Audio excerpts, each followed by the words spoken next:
স্বপ্ন পূরণই জীবনের একমাত্র লক্ষ্য নয়। তাই বলে কি স্বপ্নকে ত্যাগ করে দেব? তাকে সঙ্গে নিয়ে চলো। স্বপ্ন ছাড়া জীবন অর্থহীন। হ্যালো এভরিওয়ান, আসসালামু আলাইকুম। সবার কি অবস্থা, কেমন আছেন? অনেকদিন পর বাইরে বের হচ্ছি। আজকে আমরা গার্ডেন পার্ক রিসোর্টে ঘুরতে আসছি।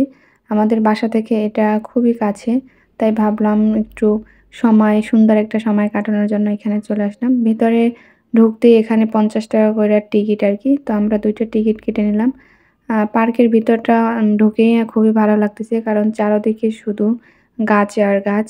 সবগুলোই ফুল গাছ। এখানে আগে হয়তোবা গার্ডেন ছিল ফুল গাছের, তো ওইখান থেকে একটা রিসোর্ট করছে আর কি। যেদিকেই তাকাবেন ওদিকেই শুধু ফুল গাছ। আসলে পরিবেশটা খুবই সুন্দর।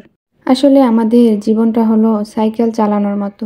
আপনার ভারসাম্য বজায় রাখতে আপনাকে অবশ্যই চালাতে হবে। আসলে সুখে থাকতে সবাই চায়, কিন্তু কিছু মানুষের জীবনে সুখে থাকতে চাওয়াটাই দুঃখের কারণ হয়ে দাঁড়ায়।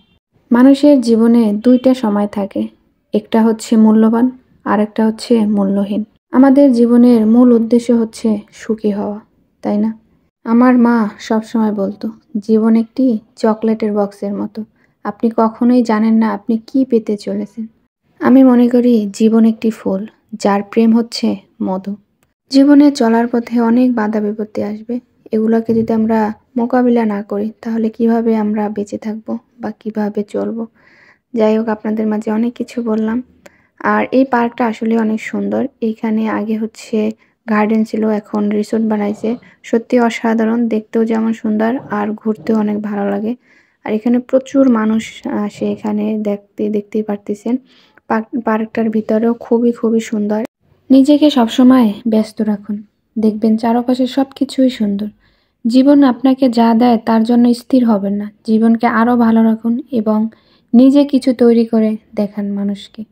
আমাদের সমাজে এমন কিছু মানুষ আছে যারা মনে করে কি তাদের ছাড়া আমরা বাঁচবো না, থাকতে পারবো না, চলতে পারবো না। আসলে এটা ভাবা ঠিক না।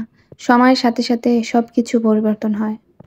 নিজেকে কখনোই দুর্বল ভাববেন না, কারণ আপনি ওই মানুষটার মতো না যে মাঝপথে এসে হারিয়ে যাবে। আপনি আপনার মতো করে চলেন, দেখবেন জীবনে অনেক দূর এগিয়ে গেছেন। যাই হোক, দেখেন গাইস, পার্কটা কিন্তু আসলেই সুন্দর। আমি এসে আমার মনটা একদম ভরে গেছে। আর এরকম একটা জায়গায় মানে মন চায় সারাদিনই বসে থাকি। খুবই সুন্দর, একদম নিরিবিলি একটা পরিবেশ। আর আমার এতটাই ভালো লাগছে যা হয়তোবা ভাষায় প্রকাশ করতে পারবো না। আমার ভিডিও দেখলেই বুঝতে পারতেছেন। আমি যেখানে যাই শুধু চারদিকে গাছপালাগুলো দেখতেছি। আর এখানে বিভিন্ন ধরনের সৌন্দর্য দেখার মতো অনেক কিছুই আছে।